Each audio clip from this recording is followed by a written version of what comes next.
All right, so welcome to 2023, everyone. This is our first session this year. I'm glad I actually said 2023. I was thinking I'd probably make a mistake. I was trying, so we record podcasts for the Mortgage Life every week or so. We had a guest on whose name has, so it's like kind of like Brian Langner, like there's two N's around another letter. And so for the life of me, I tried to say her name and I couldn't say it properly. It was like a blooper reel because I kept rewinding and going back. And like, okay, let me try this again. I'm gonna try this again. So I'd get her name right. I'd get her last name right, but I'd screw up her first name. And I'm like, this is ridiculous. So then I'm like, okay, I'm gonna get this. And so it was like about take 12 where she was like, let me do the introduction. It was so bad. And that was just last week. So I'm very, very thankful that I got 2023 right. So today, for today's New Broker Roundtable, thank you guys for being here. First off, we're going to talk a little bit about what you're probably seeing a lot through most of your communication, which is you're going to see a lot of stuff about planning. So you're going to see people talking about let's figure out how 2023 looks.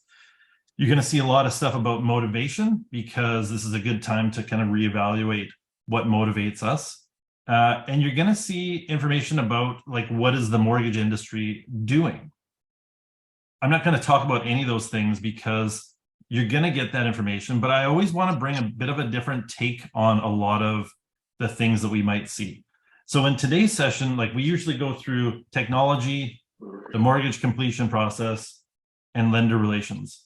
And so today I'm going to wrap those up into actual like lender details. So I'm going to talk about the various lenders that we use. I'm going to talk about who to contact when we're trying to get a hold of those lenders and what kinds of systems that they have. Again, like all my other presentations, I have kind of created a template, but I don't always know all the answers because I'd rather just do it and then kind of do it about 80 to 85%. And maybe I might not have every portal figured out, but amongst us, we might have it all figured out. All right, so to start off, I always love to get your guys's take on your, I like your input in these sessions. So my question to you, and we'll go around, Jamie, because on my screen, you're up over here, you're number one. You're gonna be first. So the question that I have for you is, what is the biggest question that you'd like answered in terms of mortgage brokering as of today? As like for me in my learning process, I want to know a little bit more about how to speak to people on the phone. I think is my biggest thing right now. I'm waiting for a shadowing day so I can go in and listen to how some of the things are done. But that's my biggest thing right now is I want to listen to how it's kind of done because I really don't have an idea on the whole process of being on the phone and stuff. Cool. I'm gonna write this stuff down. Is there anything else that, like, is the phone the big thing? I only ask this because the phone to me is like 50%. It's like maybe half of the stuff that we do. Zoom, which is weird. I like to do Zoom stuff because I like to be able to show people and to see the reaction. And you don't always see everything on the phone. I find that the phone is good for people that I know well because I can just phone them up and be really quick with them. Whereas clients that I may have not met, oftentimes I like the Zoom or the in-person meeting because I can get a better sense of exactly how they're reacting to either what I'm saying or the product that is presented or the information that's presented. So right. Yeah, I don't think it's the phone necessarily, specifically the phone. I guess it would just be either the phone or the Zoom or the in-person meetings. I want to kind of know the process of what you kind of say to them, what you talk to them about, what you. So essentially when we're communicating with them, that process, yeah? Yeah. Okay. Brent, you're next because you're number, well, for some reason, I think maybe it always puts the presenter up in the middle of the, yeah. So I'm number two. Brent, you're number three. All right. For me, I don't know if there's one specific thing I can nail down in terms of learning because as you go through, like there's always something new to learn. It doesn't matter what the scenario is. There's always something to learn from it. Um, so I think for me, it's more the big picture of in terms of where is everything going this year. Um, that's really my bigger concern is kind of the direction where everything is going and how it impacts my clients right now. Because like I said, I mean, in terms of one specific thing, I can't nail that down because I feel like there's always going to be something. Like it doesn't matter whether you've been brokering for 6 months or you've been brokering for 15 years. There's always going to be that learning opportunity within whatever file you're doing. Um, I think the biggest thing for me is at times when files don't work out necessarily, it's pulling from that file. Okay, what did I learn about this file? Why didn't it work? What could have been done differently? It's really the learning around the specific files for me more than anything else. Does that make So sense? yeah, so when you say like where are things going, are you Mm, kind of specifically referring to where are things going from the broker side, or is it just in general, like from a client perspective, what is happening in the mortgage market slash real estate? no, more so from a broker side. I feel like this year is, and maybe we've touched on this in some of our other conversations, Pete. This year is going to be a different year for brokers. I mean, there's lots of new technology coming out. There's lots of things going on in the marketplace. I mean, we're in a different environment than we have been for 2 years, type of thing. So, in terms of how we adapt to what's out there now and different technologies, different things like that, and how we integrate them into our business to improve our businesses, I think for me that's what this year is really going to be is a lot of learning in terms of how can I streamline my business a little bit more, reduce number of hours on files. Um, I think we talked about that this morning, Pete. Just really drill into the efficiency of the process. When we had our conversation this morning, it's really why on some files am I spending 15, 10 hours, whatever it may be, whereas another one it's maybe two. So it's trying to figure out the inefficiencies and where they are and how, with what's going on in the marketplace, with the changes in technology, how I can use that to kind of shift my business a little bit. That makes, again, if that makes sense, like it makes sense in my brain, Yeah, but I don't know if it does when I spit it out. it's good. No, I totally get that. I think it's very it's good that you bring up the idea of brokering and where that's going, because I think that'll be a good conversation to carry forward all the way through this year and just anytime into the future. Also, just so you guys know, if you guys ever have questions, please feel free to either phone or send me a Skype, because on Skype I'll do these calls. So Brent and I, like, I'll take Brent's calls. If I have a question for him, I'll make a call. That's why we chat, because it oftentimes, like, whether it's on a file or whether it is just in general, it's nice to chat things out, because then we can kind of join minds and kind of create better solutions, or maybe alternative solutions. So when you're working through stuff, just know that the resource is here. I'm not That I'm that's not ne- I'm that never too busy. that's such a big thing. Like it doesn't matter, even if it's a file that you feel relatively comfortable with all the pieces of it. There might be something that's hanging you up. Reach out, like have a conversation with somebody to really go through it and see get it. You get a different perspective.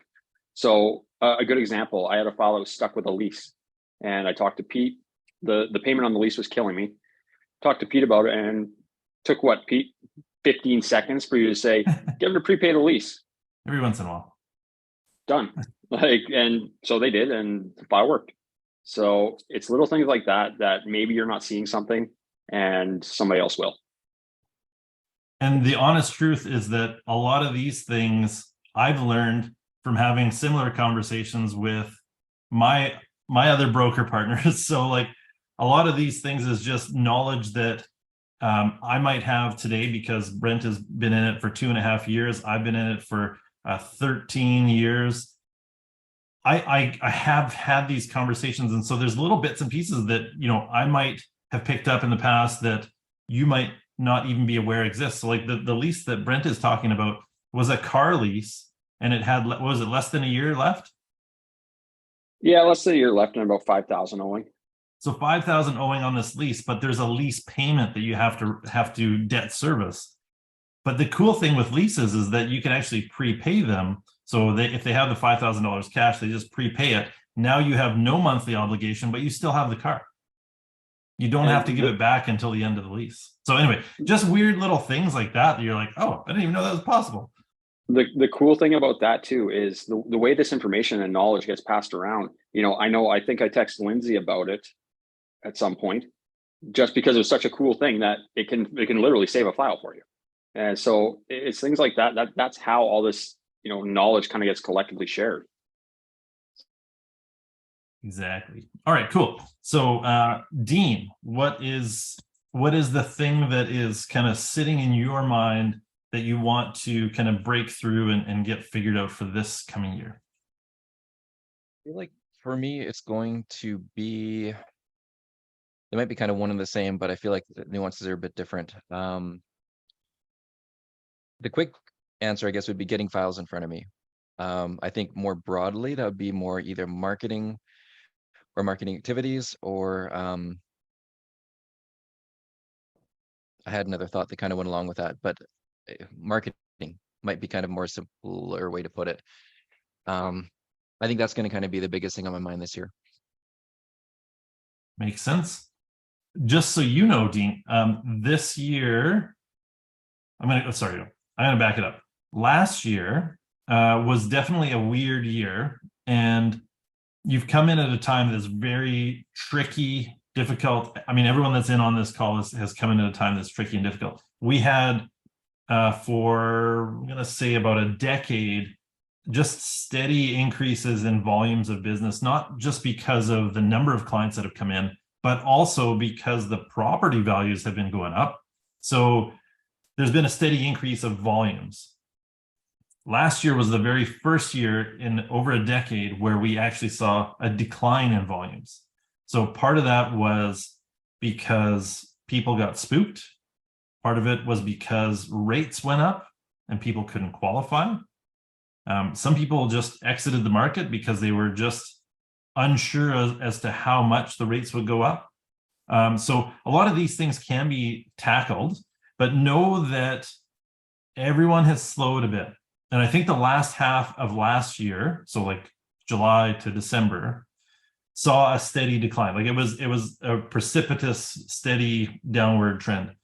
But I think this year, and I mentioned this on a previous call, this year, we're going to see the idea of rates normalize.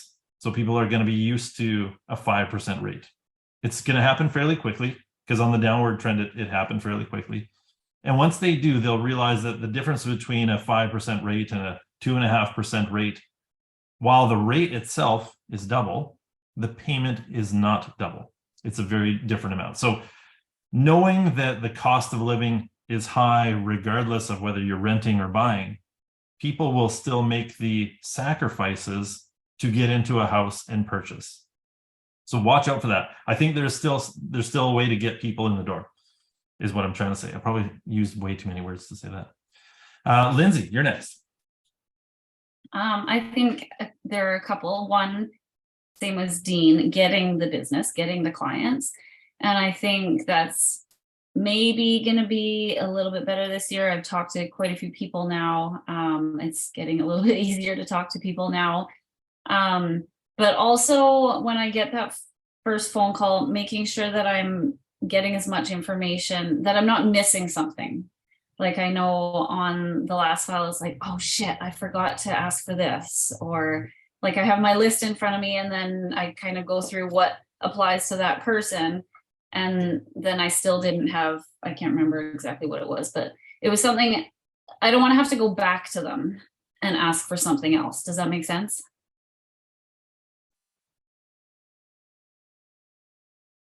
I'm just writing stuff down as we're talking. So yes, I think what's really maybe reassuring to you is that to this day, I will still have the initial conversation and realize that I forgot something. Really? Okay. To this day. And I go through and I'll have that conversation and I'm like, yes. And then I start going through the file and I'm like, nope. Every Okay. single time. I can't, I would love to go through a file and be like, I've got every single thing.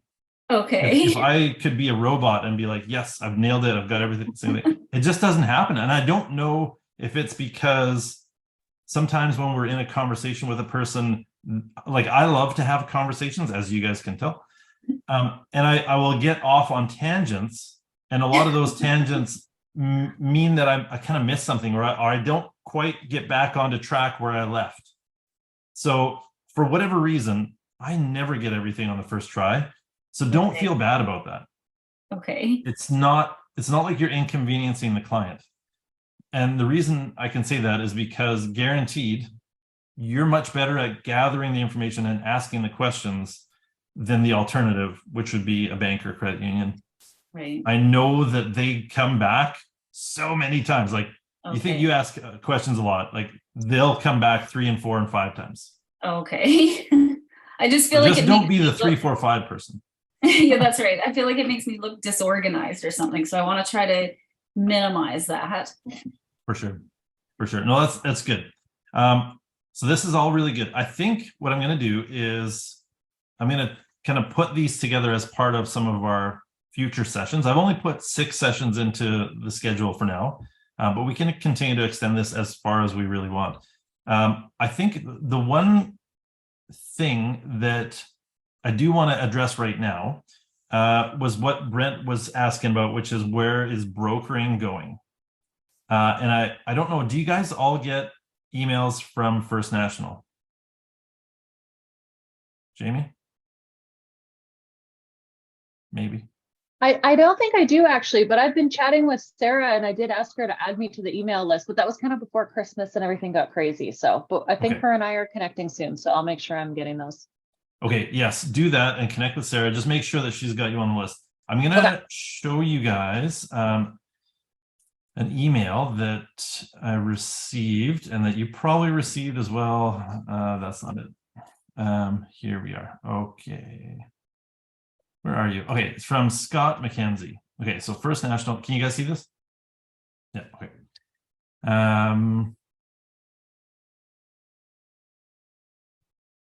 Probably see it better now. Okay, so Scott McKenzie is I'll scroll down so you can see him. Senior Vice President of Residential Mortgages at First National. That's him. Looks like a jolly guy. I just want to read you the first paragraph the first section he's got up to this, what to expect from First National. So happy new year from First National. As 2023 gets underway, I want to wish you a happy, healthy, and prosperous new year from all my First National colleagues. I think it's safe to say we've been on a roller coaster ride this past few years as the market has provided many surprising ups, which was like the 2 or 3 prior years, and downs, which was the last half of last year. Through it all, you have given First National the gift of opportunity, and we sincerely appreciate it. It is very likely that this year will bring additional surprises as the bank and the Bank of Canada's ongoing fight against inflation means not all of them will be welcome.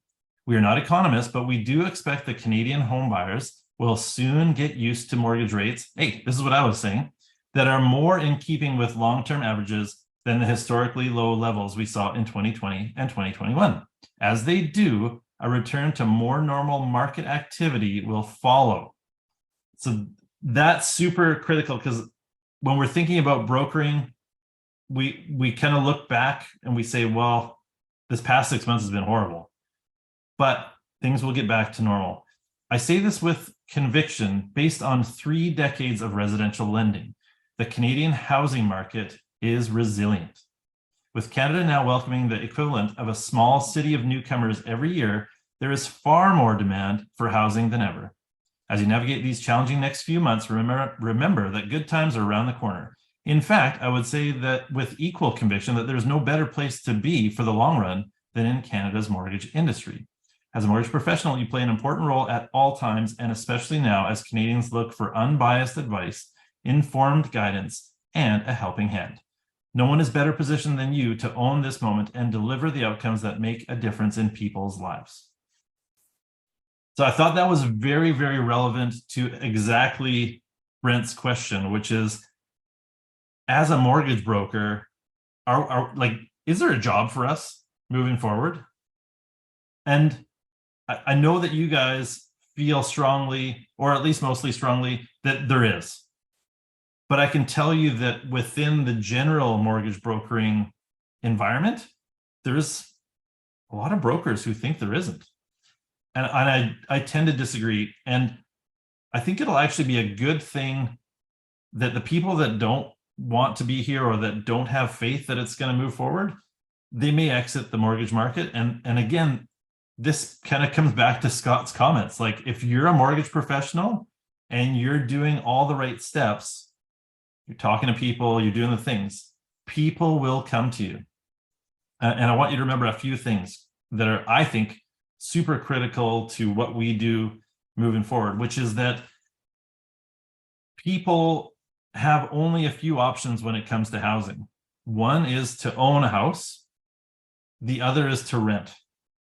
And if you guys have watched the markets in terms of rentals, the actual inflation rate for the rental housing market last year was 25%. So I know that mortgage payments have gone up, but so have rentals. And who's to say that they won't go up by another 25% this year? So reassure your clients that owning a property is still a really smart choice moving forward. So those are your two options when it comes to living. I guess you could always do the van and just drive around, which may be a good option for some. So that's one thing that I wanted to say. The other thing that I wanted to say is that we still, because of a fairly robust demand for housing, plus what Scott mentioned was the equivalent of a small city moving into Canada. So that's immigration is what he's talking about. So Canada has indicated that in terms of immigration, Canada is going to bring in 400,000 people, which I think is not really a small city. Like, that's a fairly big city. But 400,000 people coming into Canada every year for the next 5 years. That's a lot of people. And so most immigrants, just so you guys are aware, immigrants have a higher home ownership percentage in Canada than Canadians do. Immigrants tend to buy houses above 70%. So if 10 immigrants come to Canada, about 7 out of those 10 will want to buy a home. Canadians are slightly less, in the mid-60s. So immigrants are going to have an effect on things. Again, that just means that demand is there. The last thing that I wanted to say is that the demand is there, but that means that the prices will also be there. And I think for anyone that is thinking that house prices will decline further, they might be in for a surprise, because I think the house prices have tempered, but I think this is probably about it. I don't see them going down too much more. And then what that means for you. So what does all this babble mean for you? It means that when we're mortgage brokering, we're still dealing with fairly high house prices. We're dealing with a lot of documentation, which is what it is. It's been a higher documentation for the longest time.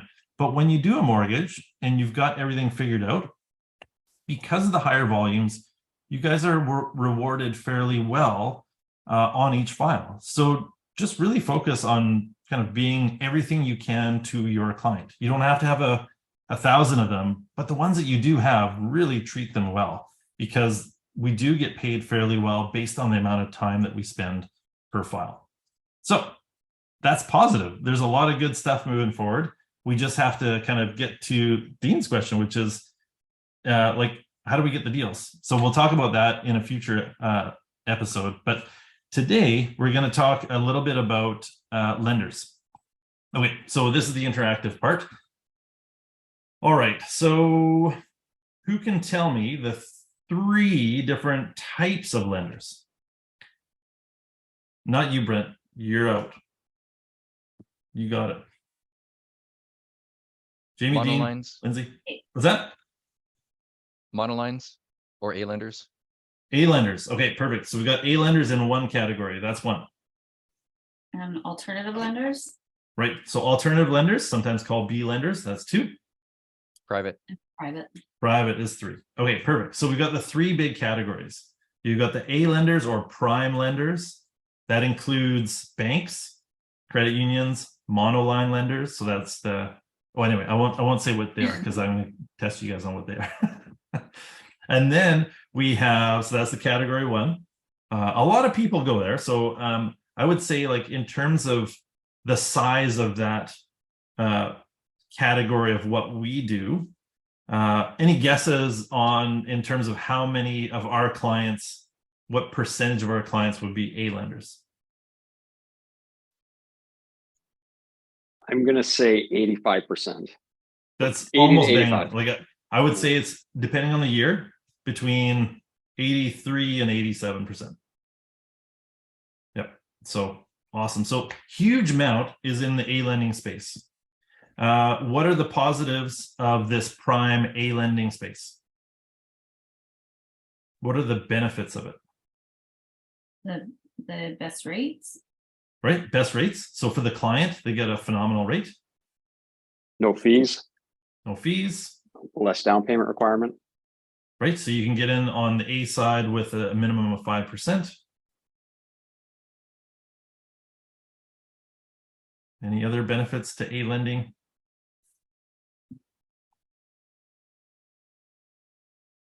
What about for you as a broker? What are the benefits of A lending? The compensation. Compensation. Right. So we get paid directly by the lender, and it's usually somewhere around 1%, 100 basis points, plus or minus. It could be a little higher, it could be a little lower. So that's really good. Like, it's a good amount of comp. The client doesn't pay us for it. Lovely. Any other benefits to us as a broker?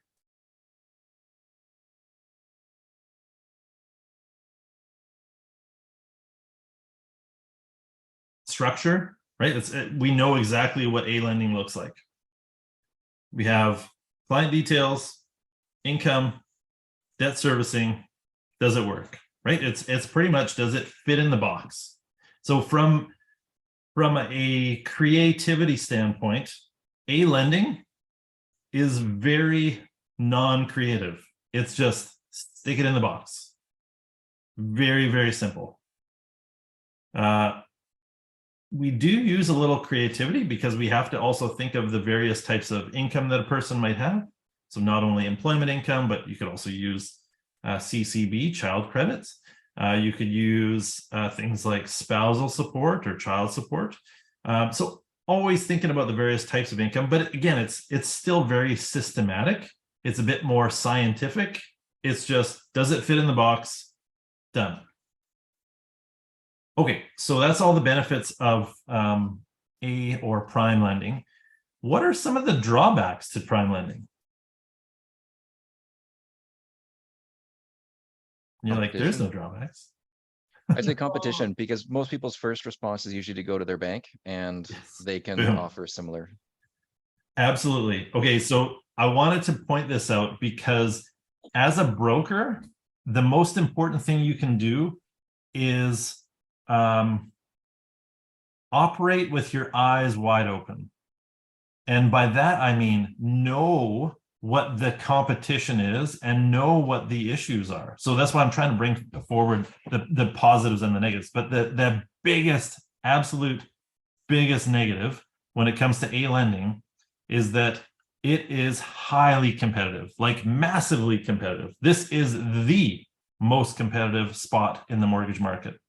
And what that means is, if you're trying to compete for your client on the lowest rate, be prepared for loss, because the value proposition that we have is that we will get you the best rate that we can possibly get. Does that mean it's the lowest rate in the entire Canadian mortgage market? Probably not. And I will guarantee you that it's probably not the lowest rate. If a person searches high and low, they will find a lower rate than either you or I can get. So we have to operate with our eyes wide open, knowing that that's the market the prime lending space exists in. Your big benefit and your advantage is that you guys have probably heard me say this. I'm going to come really close. Okay, here I go. You're you. That no one else can match. So Brent, you didn't think I was going to say that. That creeped me out, Pete. You got way too close to my screen, and that just freaked me right out. It was for effect, and I was really hoping that it had a good positive effect. But now that I know it was a negative effect, I'm just going to I'm going to cut that part of the video so no one else has to get You know I love you, Pete, but holy hell. Okay, so you're you. But so going back a number of years to when I first started in the banking world, that was the biggest thing that one of my managers ever said to me, was that the reason that people come to you is not because we have the best rate or the best savings account or whatever. It's because you're you. And the whole point of that, it sounds so simple. And it really, it sounds simple and naive and much too unqualified to even be worth discussion. But it's the most true thing that you'll ever hear. People come to Lindsay because Lindsay is Lindsay. It's not because you got the best rate or you got the best product or because you ask all the questions and you don't have to do any follow-up. It's because you're cool. People want to deal with you because you're Lindsay. And that is the coolest thing ever. And the same with Dean, same with Jamie, same with Brent. So it's one of those weird things that you have to really just take hold of it and know it right down to your cellular level. Believe the fact that people come to you because you're you. Super important. Brent. So just a good example of that from last week. I had some clients call me, just random people, the realtor referred them over. And they basically said, hey, we're interviewing mortgage brokers. Do you have a second to chat? So we chatted for a couple of minutes. And at the end, I just told them, I said, look, we can all do relatively similar things. I said, at the end of the day, it's about who you feel comfortable with, who you trust, who you can communicate with. It's about the fit that you have with that person. I said, and if that's somebody else, go with them. Absolutely go with them. Go where you're comfortable. They called me back the next day and I just submitted their file today. So I think at the end of the day, that, like Pete says, you really just, as long as you believe in yourself and how you talk to people, how you treat people, how you deal with your clients, they're going to come to you.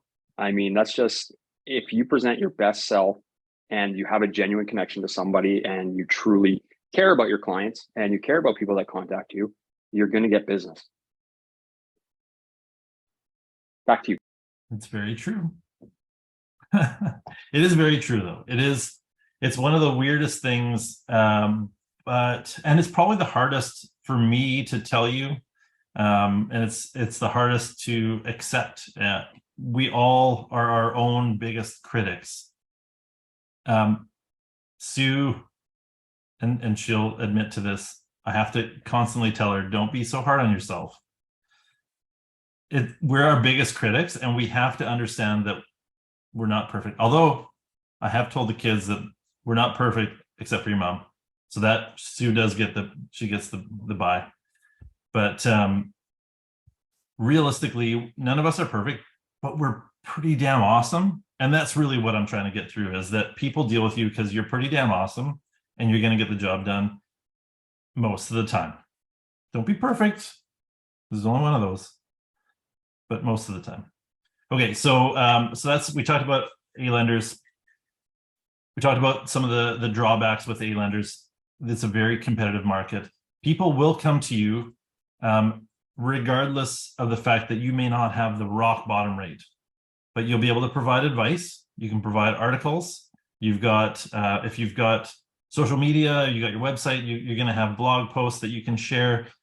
If you want, you can always share the podcast, which is cool. Again, it's there to use. I'm not promoting it because I'm not trying to get clients or anything. There's a lot of valuable information that realtors and partners have been able to kind of get from that. So that's cool. There's also anything that is existing within the DLC marketing center is also stuff that you can put out there for clients. So lots of good stuff that you can get to clients. So let's get on to the second segment, which is the alternative lenders. So in terms of alternative lenders, what are some of the benefits of going to an alternative lender? Maybe, Go ahead, Lindsay. maybe they don't have the best, maybe they have Bruce credit. Right? So a place for people with imperfect credit. I think that's a big point about B lenders is they're a place for people that don't fit in the box. Like there's something, or maybe a few things that don't quite line up to what an A lender wants to see. So B lenders are a great space for that. Exactly. I want to show you guys. So I'm going to share my screen again. Go back to here. This was the prior thing. So I'm going to go back to the inbox. Okay, so you guys all, well, if you don't get them yet, you'll see that there's rate sheets that come out. Oh, sorry. I think in my inbox I have Sarah's rate sheet. Here we are. Okay, so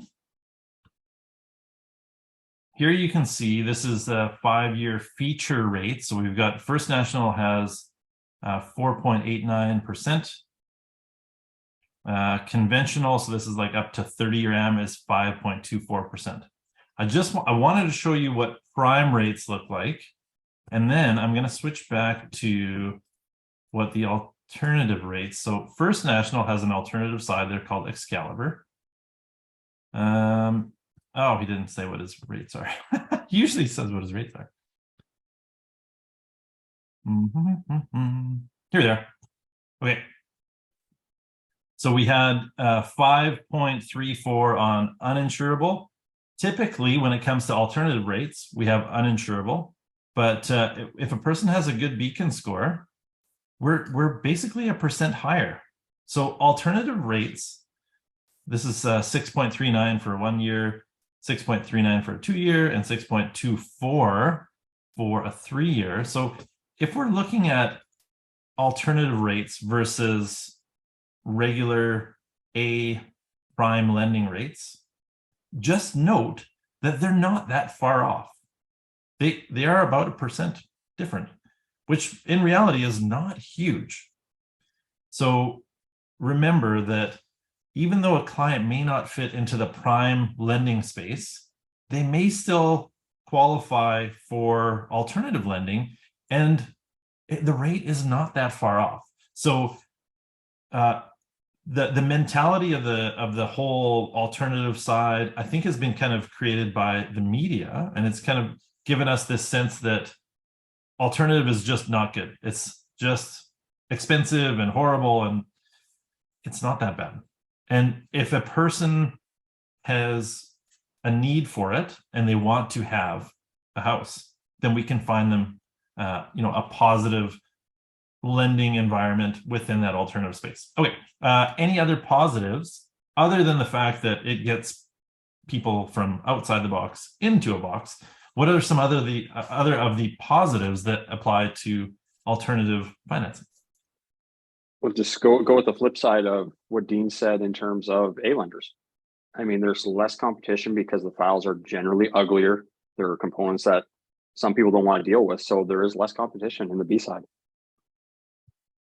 100% true. This is probably your biggest advantage as a broker, is that we don't stop our thinking at the A lending space. We don't stop at prime. And the beauty is not only that we can kind of come up with a solution, but there's fewer of us that can come up with that solution. There's no bank that typically does the B lending. They somewhat do, like if they're going through a bank mortgage specialist, some of those specialists do actually tap into their own institutions' non-prime lenders, but a lot of them just don't have the headspace to really go that far. And I think their compensation is actually lower on those. So they tend not to kind of work too hard on them. So in terms of our ability to get them done, we have the headspace, we have the creativity to do them, and there's fewer of us that actually want to do them. So it's a very, very good space for you to be in. The other positive that I'm going to spin off of this is that if you get a client who is an alternative lending type client and you get them a mortgage, chances are you've got a client for life. These people are just so thankful that you've been able to do something for them. There's almost no chance that they're going to go to anyone else ever. So once you get them from alternative lending into prime lending, you've got that mortgage, and you're going to get the next mortgage, and you're going to get their kids' mortgage. They are the ones that talk to each other. They're going to talk to all their family and friends, and they're going to tell them about you. So this is a very, very good space to be in. So you're going to see in the next little while that on our Thursday meetings that there are some alternative lenders coming up. Make sure you listen to those calls. Make sure you know how these alternative files are structured, because they're a little different, but they're not that far off. It just means that we're going to look at things a little bit differently. Pete, All right. Can I touch on the B side for a sec? Yeah. The other thing when you jump into the B space, that's an important thing to think about is that's where the planning comes in. So what's your plan with that person? Are they going to be in the B space forever? Hopefully not. But when you go into it, you always want to think about, okay, are we taking a 2-year term, a 1-year term? What do we have to do to move that person into the A space? And so, like Pete says, that you're going to have them for the full life cycle of their mortgages as they go, but you always want to go in with an exit strategy from the B side. And as we get into private, obviously an exit strategy is just as important in that area as well.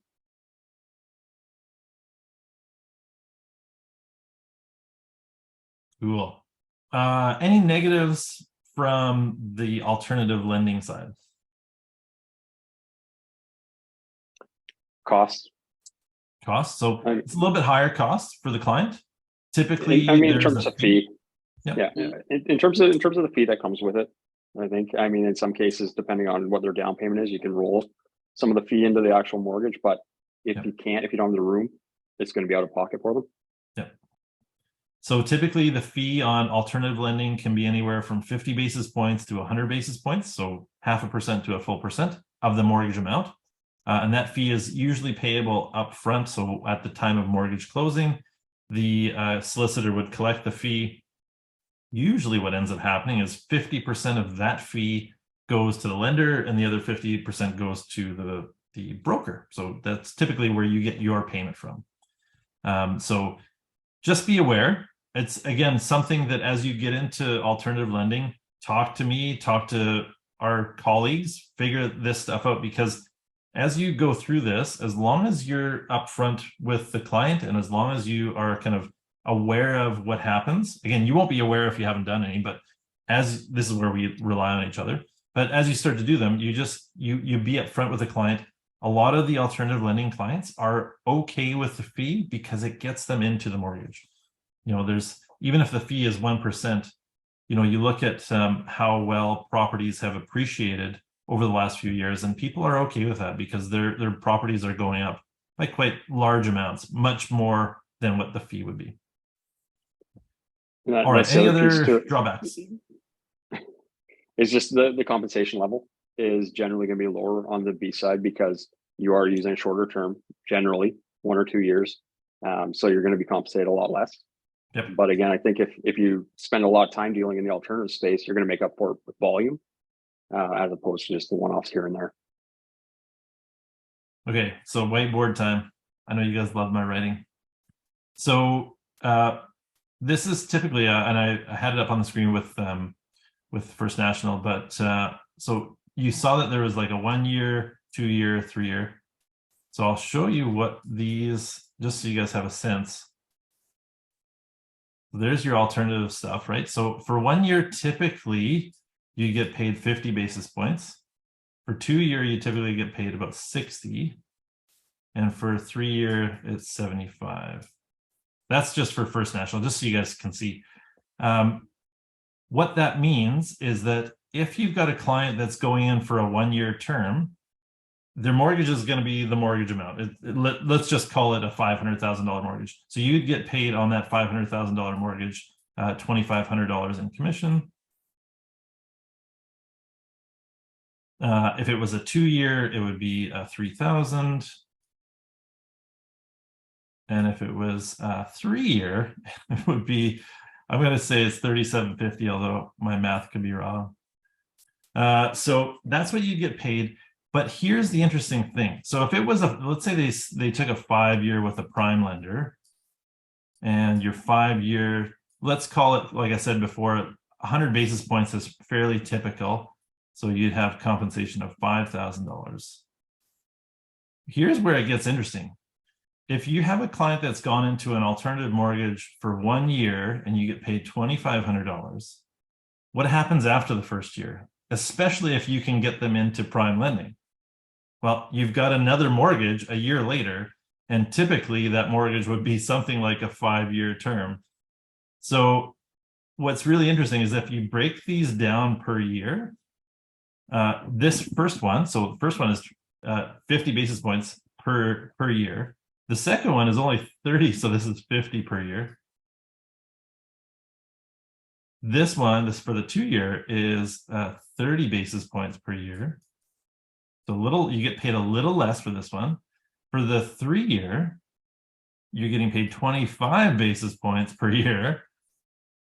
And for the typical prime lending, you're only getting paid 20 basis points per year. So very interestingly, your most lucrative, again, I'm just purely going by numbers here, but your most lucrative space to be in is the 1-year alternative. If you can just keep rolling 1-year alternatives all the time, you're going to have the highest income of any one of us. I don't recommend it because we always want to make sure that our goal is to get people out of those. But just as a thought, it's not a bad thing. Like alternative lending, again, it kind of gets this bad rep. And it is interesting to note that your upfront commission is lower, but on a yearly basis, it actually is a lot higher. So compensation wise, and again, don't ever make your choices based on compensation. We always make it based on what's right for the client. But compensation wise, you do get paid fairly well for the alternative lending side. Any other thoughts on alternative lending?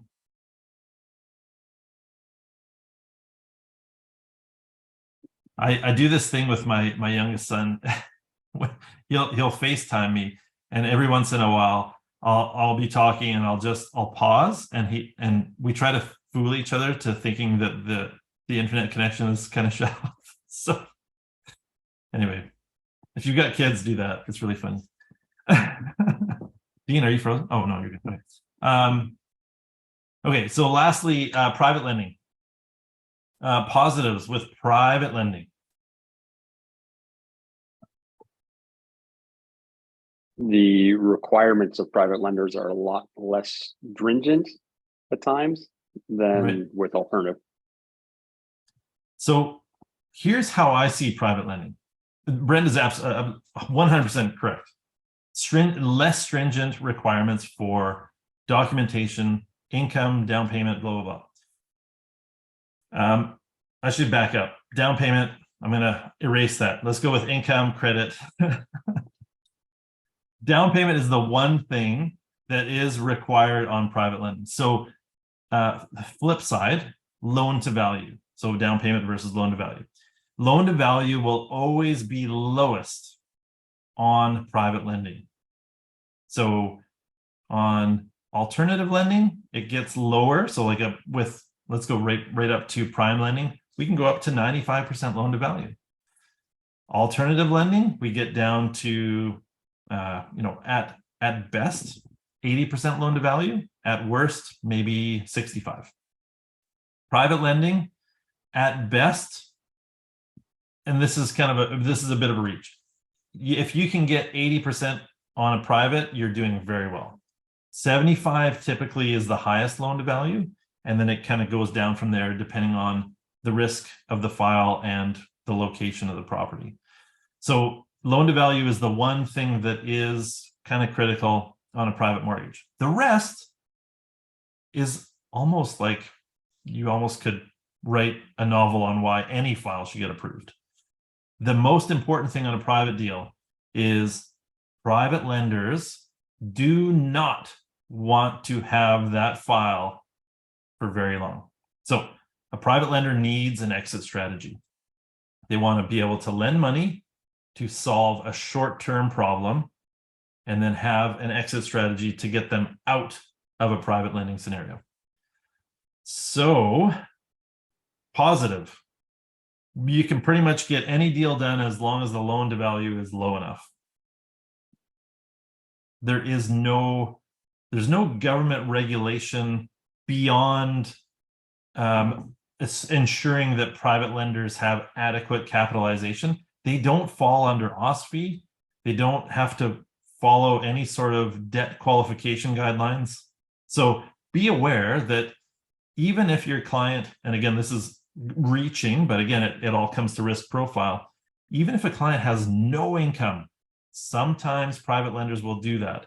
And it's because they may be able to actually draw out a series of payments. So they may say, we're going to take 12 months worth of payments from the mortgage proceeds, put it into a separate account, which we will then draw as payment on that mortgage for the next year. Even though the client may not have an income, they've got their guarantee, so that mitigates their risk. And then the client gets their mortgage. So it's a file that can proceed.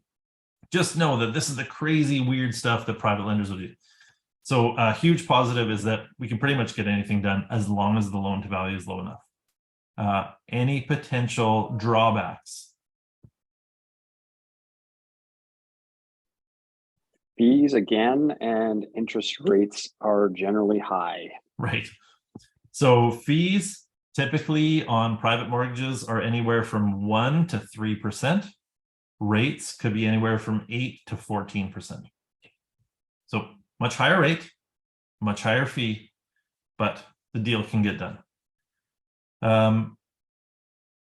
The one small drawback that is unrelated to kind of the higher cost associated with it, but I think it is something to note, is that there's sometimes a risk of a private lending client being stuck.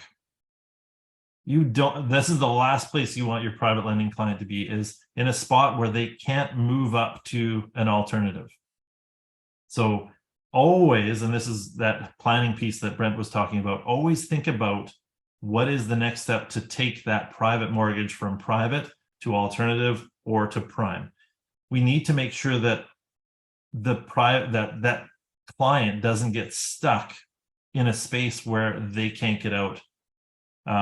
And so you will become your private lender's star broker if you can move everyone that you put with them through the system. Place them with private, get them out in a year, get them out in 2 years, whatever the plan is, figure out how to get them to the next stage of mortgage lending. So lots of planning, lots of talk, lots of discussion. We can kind of figure these deals out. Okay. Yes, Brent.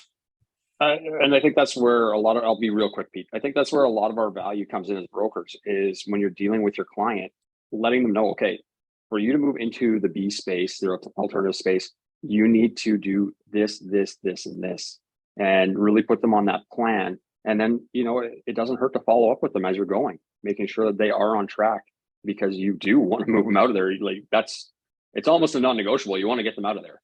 So it's really important at that point where you can show that you have that expertise and you're the person that's going to guide them and walk them right through the process to get them out of a private. Absolutely. Yeah, it's the worst thing that I think a broker can do is put someone into a private mortgage without having a plan to get them out. And if a private lender doesn't ask the question about the plan to get them out, it's also the private lender's problem. But some private lenders are just super simple. They might be individuals who are lending money, so some of them don't even know.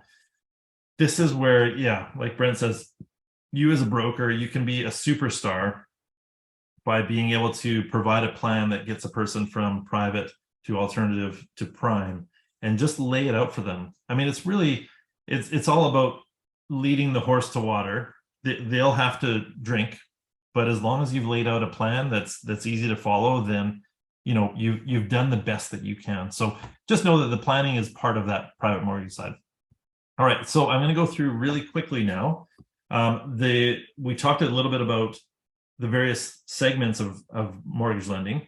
I just really quickly want to nail the lenders that exist in the various spaces. So, Jamie, can you name 2 prime lenders? Scotia. Yep.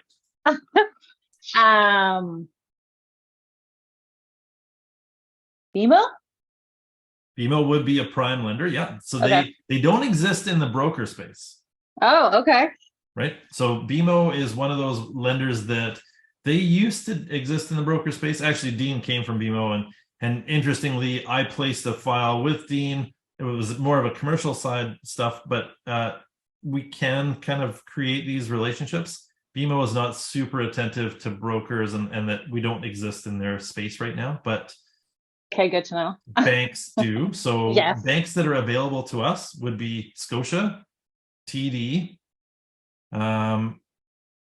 We do have, so I'll leave it there for the banks. That's kind of the big banks. There's some smaller banks that also exist. So like you'll see that a few different lenders are called banks, but realistically the main private, or sorry, the main prime bank lenders are TD and Scotia. Lindsay, any other prime lenders? They don't have to be banks. First 2. National, First National, okay, RFA, perfect. Dean, 2 more? CMLS is one, right? Yes, And I think credit unions usually are correct. primary Yeah, thing. so name a credit union that we deal with. Valley First, I think. Yep. Oh my gosh, the one just over there. That one. Vantage One recently, and the other one, man, this is the one I actually Interior referred something over Savings. to. Yes, thank you, that one. Okay, so we've got those. We've got some credit unions. We've got some monoline lenders. So monoline lenders would include CMLS, First National, RFA. Who else is in there? Merix and Lendwise, RMG. RMG. Who else is in there? Let's see here. Hey, Pete, I got to jump off. I got a client call right now. Okay, talk to you later. Thanks. Strive Capital. And that's about it. All right. So what about, can you guys, I'm going to go back to Jamie first. Can you name any alternative lenders?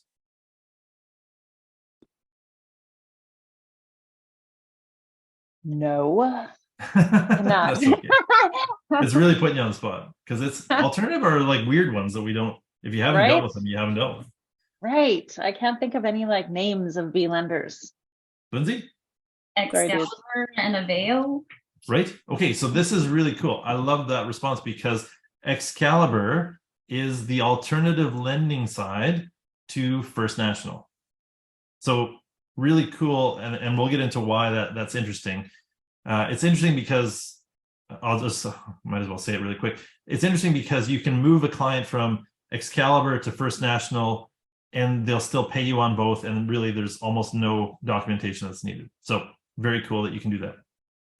The other one that you mentioned was Aveo, which is the CMLS equivalent of that Excalibur product. So it's the CMLS alternative side. So very cool in that those two also exist. Dean, can you name any others? CWB, Right. Equitable Bank. So BWB is Bridgewater Bank. Again, they call the bank, but they're more of an alternative.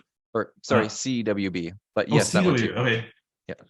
I always call Bridgewater BWB, and they are an alternative lender, so everyone's right. Awesome. CWB and Equitable Bank were the other ones. Okay, awesome. Home Trust. Home Trust, yep, exactly. Haven Tree is another one. Like I said, Bridgewater Bank. So CWB is also known as Optimum. CWB is a really weird one because technically they're CWB, and you might see emails from Matthew. It's really weird. I don't quite understand exactly why, but Optimum Mortgage is their alternative lending side. but they are funded by Canadian Western Bank. So we typically know them as Optimum. You might see it as CWB as well. So we've got that.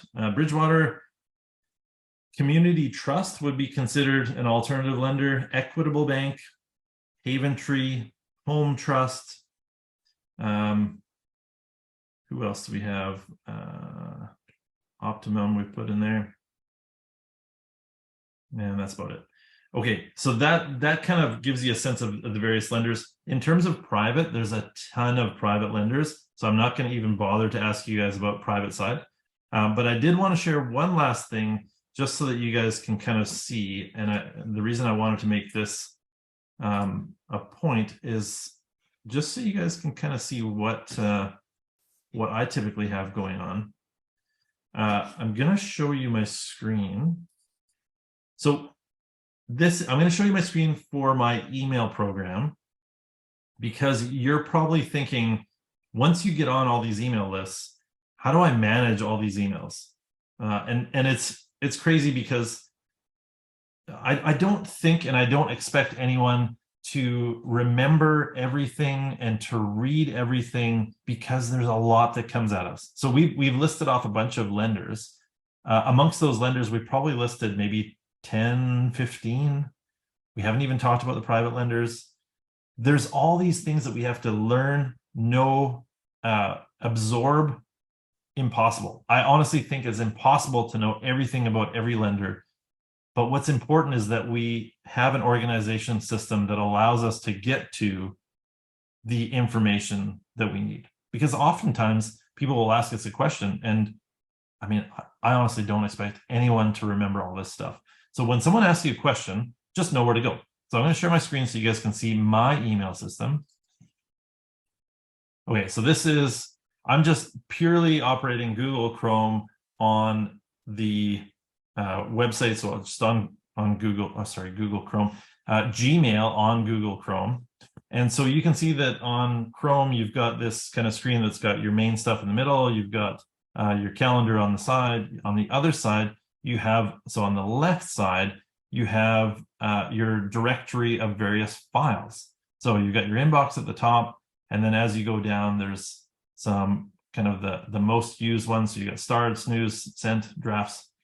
But then what I've done is I've created a bunch of folders for the things that I use the most. And this is, for me, how I like to get things. So in terms of these other folders where I will archive files, I have one set of folders for Dominion Lending Centers.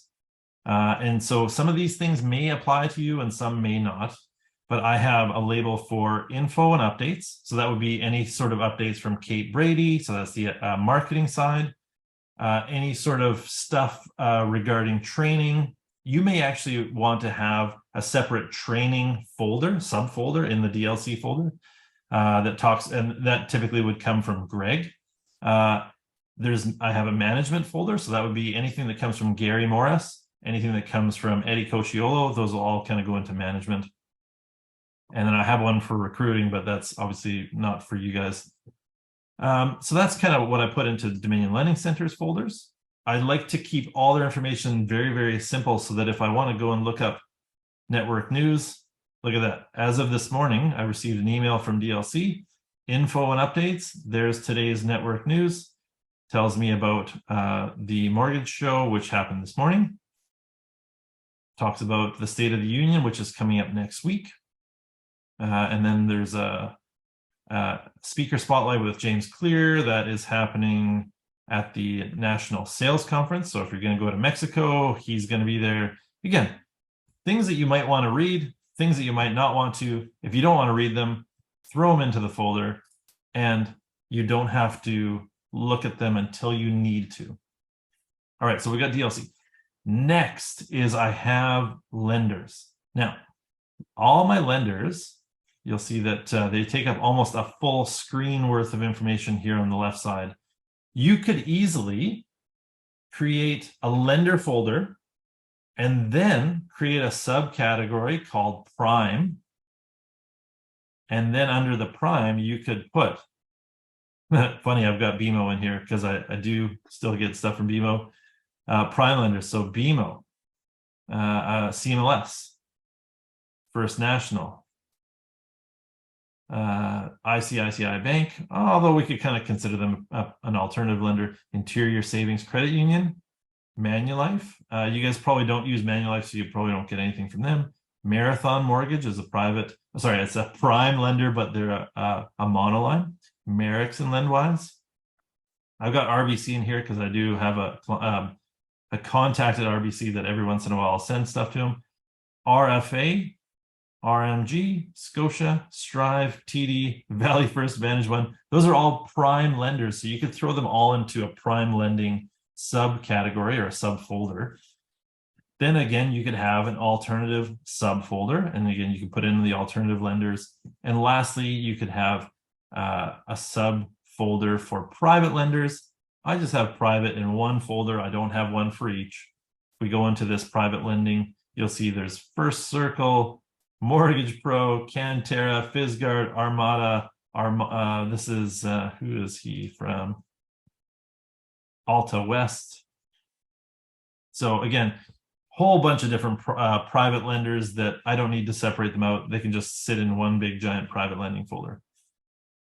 So this is how I keep my emails cohesive. It's how I make things very easy to access. Do you guys have any questions on how to sort and figure out emails?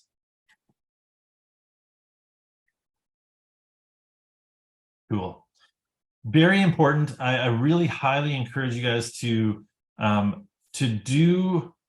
spend a little bit of time to create this email tree and make sure that it makes sense to you. However you want to set up the folders and subfolders, do that, and then actively move your files and actively move those emails to the right folders all the time. It's not always super easy because it does take a little bit of time to set up, and it takes a little bit of activity during the day. But if you can take a little bit of time, like every day, so like 3 to 5 minutes, it's not huge, but do that. You'll keep everything super clean and tidy. And when emails come in, you'll know whether they need to be moved or not. One last thing, one little pro tip. If you want, there's a bit of a risk to this, but if you want, you can also set up actions within your email program to automatically have emails go into certain folders. So if you wanted the email from Cantera, which is a private lender, to go into the private folder, because I don't want to read it every single time, I just want it to go into the folder and I'll access it when I need to, you can actually set up those actions on your email program. So whether that's in Google Chrome or if you use Microsoft Outlook, every program has the ability to automatically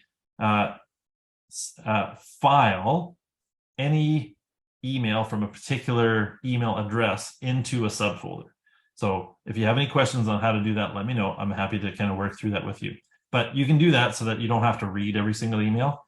The risk that I was saying is that if you do that, you won't ever see the emails, and sometimes you might miss something that's important. All right.